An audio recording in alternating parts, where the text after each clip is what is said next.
अविरत आज या ठिकाणी आपल्या सप्त्याला 14वं वर्ष चालू का 13वं 14वं वर्ष या ठिकाणी आपल्या या ठिकाणी सप्ताहाला सुरू झालेले आहे.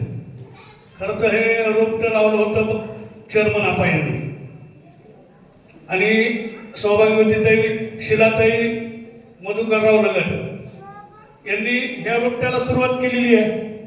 परंतु सगळ्या महिलांनी सहकार्य केलंय. आज त्यांना जाऊन देखील 2 वर्ष झाले पण त्यांची उणीव देखील महिलांनी भासू दिलेली नाहीये. सगळ्या महिलांनी सहकार्य केले. हे बघा वरबाप ह्याला काही किंमत नसते. वराला असेल तर किंमत आहे. त्या 4-5 जणी पुढे येतात परंतु तुम्ही सहकार्य केल्यामुळे त्यांना उत्साह येतो. ह्या पुढे आल्यानंतर तुम्ही काही सहकार्य केलं नाही तर सप्ताह होणार नाही. त्याच्यामुळं अगोदर उपकार सहकार्य करणाऱ्या लोकांचे की ज्यांनी आतापर्यंत 14 वर्ष खंड होऊ दिलेला नाहीये आणि सप्त्याला कसल्याच प्रकारची या ठिकाणी व्यत्यय आणू दिलेला नाहीये आणि खरं जास्त श्रम घेतले असतात तर शिलावणीने घेतलेले.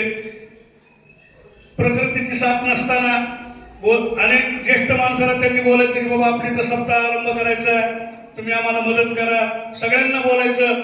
मग त्यांना बाकीच्या 5-6 जणी महिला असताना सहकार्य करायच्या आणि त्या महिलांना देखील त्यांनी धीट केलं आणि दरवर्षी त्यांनी पुढाकार घ्यायचा, तुम्ही सगळ्यांनी सहकार्य करायचं देणगीचं. म्हणून हे आज 14 वर्ष या ठिकाणी आपल्याला पार पडलेले आहे. तर आपल्याला हा अविरत जोपर्यंत आपलं जीवन आहे, जोपर्यंत आपल्या अंतःकरणामधील श्वास आहे तोपर्यंत या ठिकाणी आपल्याला सप्ताह चालू ठेवायचा की नाही. जर ठेवायचा असेल तर टाळ्याचा गजर, नसेल तर काहीही गरज नाही. कारण निमित्त मात्र 5-6 जणी आहेत. सहकार्य सगळ्याच आहे. आणि तुम्ही जर सहकार्य केलं तर सप्ताह होणारच नाहीये. म्हणून आपल्याला दरवर्षी काही ना काहीतरी आपण दरवर्षी नवीन एका वक्त्याची कथा ऐकतो. प्रत्येक वक्त्याची वेगवेगळी सांगण्याची अविरत शैली असते आणि ती आपल्याला आवडते. खरं आज या ठिकाणी कथेचे व्यक्ती जनाई कोकाटे हरिभक्तपरायण जनाई महाराज कोकाटे खरं बालक आहे. एक 15 वर्षाची मुलगी आहे. काही जणांच्या नातीसारखी आहे, काही जणांच्या मुलीसारखी आहे आणि तिच्या बुद्धीच्या मानाने, तिच्या वयाच्या मानाने आणि आपल्या भगवंत विषय असलेल्या प्रेमाच्या स्वरूपात तिने छान या ठिकाणी कथा सांगितलेली आहे. सगळ्यांनी सहर्ष टाळ्यावर स्वागत करायचं. आणि कथाकार चांगला आहे परंतु त्याला साथ देणार देखील गुणवान पाहिजे. त्यांनी जर साथ दिली नाही, वंगाळ पद्धतीने वाजवलं तर कथेला मजा येणार नाहीये. म्हणून त्या गुणवानाचं देखील सगळ्यांनी सहर्ष स्वागत करायचं. तसेच या ठिकाणी सप्ताह महिला करतात परंतु त्यांना साथ पुरुषाची लागते. प्रत्येक ठिकाणी दुकानावर महिला जाऊ शकत नाही, महाराज मंडळीला महिला कॉन्टॅक्ट करू शकत नाहीये आणि मग त्यांना माध्यम पाहिजे. आणि खरंच रे आमच्या हरिभक्तपरायण सारंग महाराज यांनी सगळं नियोजन लावलेलं आहे. सगळ्यांनी त्यांच्यासाठी एकदा टाळ्या वाजवल्या. कारण प्रत्येक महाराजांचे पत्ते, प्रत्येक महाराजांचे या ठिकाणी फोन नंबर, त्यांच्याशी कॉन्टॅक्ट करणे की बाबा आमच्या तेलगावमध्ये या ठिकाणी सप्ताह उभा राहिलेला आहे. आणि प्रत्येकाला प्रत्येकाची कला असते. काटकसरपणाची कला त्यांच्या अंगात आहे. आपल्या महिला मंडळाच्या जमलेल्या बजेटनुसार कथा व्हायला पाहिजे. उगाच आपलं बजेट 1 लाख रुपयाचं खर्च व्हायला 2 लाखाचा हे काही कामाचं नाहीये. आपल्याला कथा ऐकायची आहे, बजेट आपलं कमी आहे आणि कथाकार देखील सर्वोत्तम पाहिजे, चांगला पाहिजे आणि या ठिकाणी कीर्तन देखील आपल्या बजेटमध्ये पाहिजे. हे सगळं नियोजन सारंग महाराजांमुळे होते. आता हे कथेचा भाग झाला. त्यांना सहकार्य करणारे रामारी आहे, त्या ठिकाणी पांचाळ मामा आहेत, भास्कर बाबा आहेत, या ठिकाणी इथे बबन माने, हे त्यांनी महाराज एकटं सोडलेलं नाही. सगळ्यांनी त्यांना सहकार्य केलेलं आहे आणि सगळ्यांच्या सहकार्यामुळं सकाळी येणं, मंदिराची झाडलोट करणं, पारायणाची व्यवस्था बघणं, पारायणाची संपलं की पारायणाच्या समोर काढलेल्या रांगोळ्या झाडून काढणं, नंतर आसन व्यवस्था करणं, आणि नंतर कथेचा लाभ प्रत्येकाला मिळवून देणं हे देखील सहकार्याशिवाय होत नाहीये. यासाठी सगळ्यांनी सहकार्य केलेले आहे. हा झाला कथेचा भाग. त्याच्यानंतर मुख्य भाग राहिला अन्नदानाचा. आपल्या गावातील श्री विलास निके त्यांच्या सुवर्ण पत्नी सौ नीता विलास निके यांनी संकल्प केला किंवा माझ्या परीनं मी जसं घडलं तशा पद्धतीनुसार या ठिकाणी अन्नदान करेल.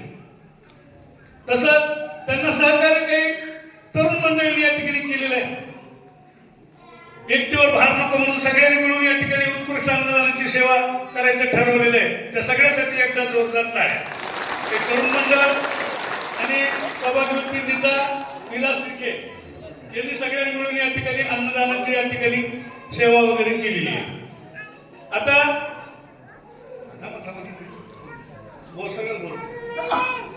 उद्या आता भागवताची कथा होईल आणि कथा झाल्यानंतर मिरवणूक निघणार आहे. उद्या सकाळी ठीक 11 ते 10 ते 12 ह्या वेळेत हरिभक्तपरायण भागवताचार्य नामदेव महाराज थपार यांची या ठिकाणी आपल्याला कीर्तन श्रवण करायचं आहे. खरं तर नामदेव महाराजांची कथा ठेवायची होती, त्यांना सवड मिळाली नाही आणि त्यांनी जनाईचं नाव सांगितलं की माझ्या भरोशावर माझ्या विश्वासावर त्या मुलीची तुम्ही कथा ठेवा. आणि खरंच त्यांच्या विश्वासाला तिने तडा लागू दिलेला नाहीये. छान प्रकारच्या या ठिकाणी भागवताच्या शिवपुराण कथेचं विवेचन केलेलं आहे. बघा हे खरं तिचं वय खेळण्याचं आहे. ह्या वयामध्ये त्या ठिकाणी अभ्यास करणं म्हणजे सोपं नाहीये. शिवपुराण म्हणजे 7 दिवस कथा मुखोद्गत करणं आणि त्याचं लोकांसमोर विवंचन करणं म्हणजे जोक नाहीये, साधी घटना नाहीये. त्याला देखील ईश्वरी संकेत असतात, ईश्वराचा आशीर्वाद असतो. प्रत्येकाला ज्ञान प्राप्त होत नसतं. मग तिच्या वयाच्या सगळ्याच मुलींना कथा सांगितल्या असते, हे क्वचित असतं. सगळ्याला काही साध्य होत नाहीये. ते तिला ईश्वरी कृपेने साध्य झालेलं आहे आणि तिच्या बुद्धीप्रमाणे तिच्या ज्ञानाप्रमाणे गोड प्रकारचे या ठिकाणी गोड आवाज आहे आणि गोड आवाजापेक्षा तिचं हसू चांगलं आहे. गोड हसू लागले, कथा सांगते वेळेस, गीत म्हणते वेळेस स्मित हास्य करत करत त्या ठिकाणी कथा सांगितली आहे तिनं.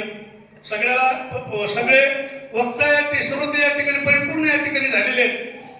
हे नामदेव महाराजांमुळे तिचा परिचय झाला आणि तिचं या ठिकाणी आपल्याला या ठिकाणी कथा ठेवण्यात आलेली आहे.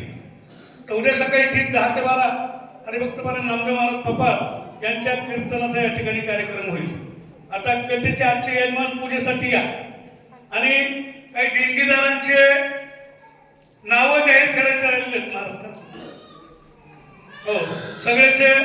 आणि नजर चुकीनं बघा आणखी एक सूचना देतो. नजर चुकीनं कोणाचं नाव लिहायचं राहिलं असेल, विसरला असेल सांगण्यात तर प्रत्येक महिलाला काय वाटतं, माझे पैसे दिलेत मी 1000 रुपये, माझं नाव का नाही आलं, बाई नाव न आलेलं चांगलं. हे दान गुप्त पाहिजे, त्याची वाच्यता करायला पाहिजे. परंतु असा गैरसमज कसल्याच प्रकारचे करून घेऊ नका. प्रत्येक जणीचं देणगी आलेली आहे आणि प्रत्येक जणीची देणगी ही सन्मार्गाला लागलेली आहे, चांगल्या उपयोगाला या ठिकाणी लागलेली. आणखी कोणाची जर देणगी द्यायची इच्छा असेल, आपोआप मी 500 दिले, मला आणखी 600 द्यायची आहे, मी कोणाला आणखी लोकांना 1100 द्यायची इच्छा 500 दिले, कोणाला 1000 द्यायची 2000 द्यायची इच्छा त्यांनी 1000 दिले, आणखीन द्या. काहीही अडचण नाहीये. भगवंत तुमचं कल्याण करेल आणि तुमच्या घरी कसल्याच प्रकारची उणीव भासणार नाहीये. चला महाराज या घ्या विलासाला ऐका, ज्या ज्या महिलांनी पट्टे दिलेले त्याची सगळ्याचे नाव या ठिकाणी